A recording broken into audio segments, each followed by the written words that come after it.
Welcome back, everybody. I've lived in Colorado for 25 years, but I was born in Pittsburgh, Pennsylvania, Steel City, the city of champions. And when you're talking game day food, it is hard to beat a Pittsburgh Primanti Brothers Sandwich. That's right, they are amazing. And today I want to show you how to make one on the Blackstone Griddle.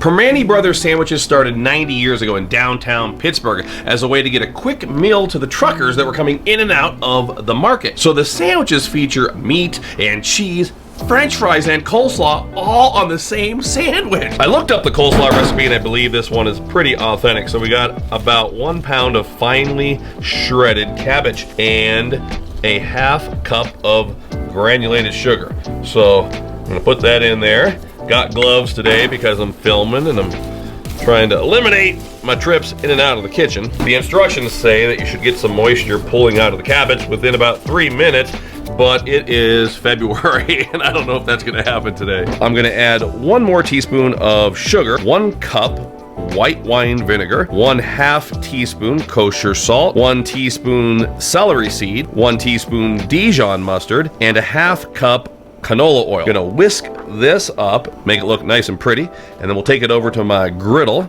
put it down, and let it start to simmer. I believe our dressing is just about perfect, so I'm gonna pull this and we're gonna let it cool off for a while. You can see we've already got quite a bit of moisture after 5 or 6 minutes here, so we're gonna go ahead and put my cabbage into a strainer. Drained cabbage back into a clean mixing bowl, and my snow-chilled dressing into the cabbage. And the recipe that I found said that we should put this in the refrigerator for several hours. French fry time. I sliced up some russet potatoes, have them soaking in cold water. We're just gonna do 1 or 2 sandwiches here today, so I'll pull out a handful of fries here. We're gonna pat these dry. I have a really deep cast iron skillet filled with peanut oil. Want to have that temperature about 325, maybe 330. Carefully put your potatoes in there. We are gonna blanch these for just a minute so we can get them starting to cook. Back in the day, I used to watch a lot of diners, drive-ins, and dives, and they always did this to their French fries. It's just been a minute or so. Gonna pull out my fries and let them dry on a paper towel while we get our sandwich ready. You can get several different types of meat on your Primanti sandwich. Pastrami is probably my favorite. Famous pastrami. I mean, check that sandwich out. Give it a try. So I picked up some beautiful boar's head pastrami and provolone. Gonna go down with a little bit of cooking oil and a big old slab of pastrami,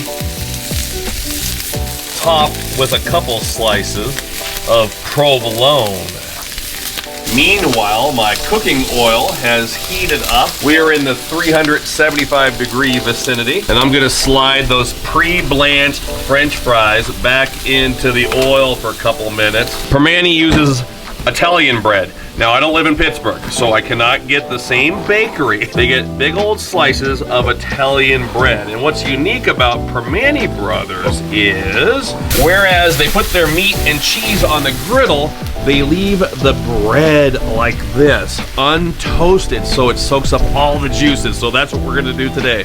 It's been about 3 or 4 minutes, and check out those French fries. Oh my goodness, when you go to Primanti's, baby, that's one thing that always sticks out to me.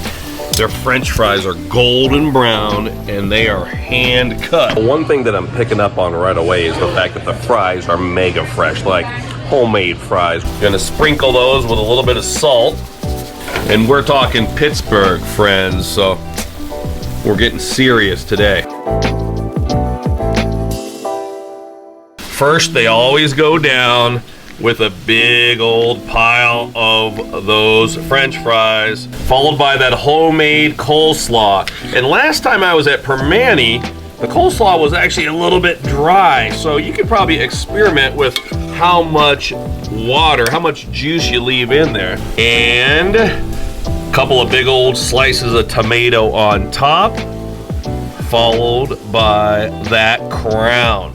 Take a look at that. Kim just pointed out that guy brought a burger to the party. Come on, we're having Primanti Brothers Sandwiches. By the way, diners, drive-ins, and dives was at Primanti, so check it out.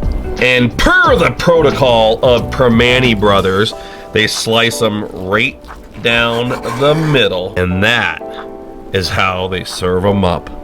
Are you kidding me? Check out that pastrami. Look at that. Look at the cross cut of those fries. I cannot take it anymore. Let's give it a try. Oh, I'm so excited. I've been talking about these for days.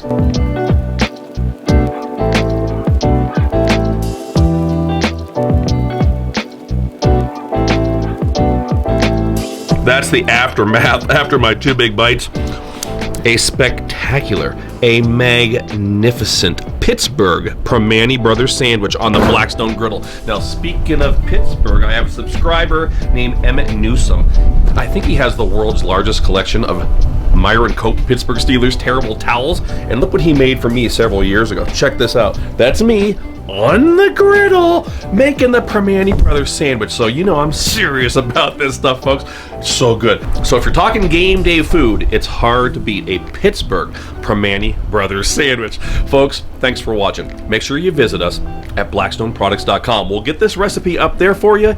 And until next time, this is Todd. I'm saying praise the Lord and pass the Primanti Brothers Sandwich.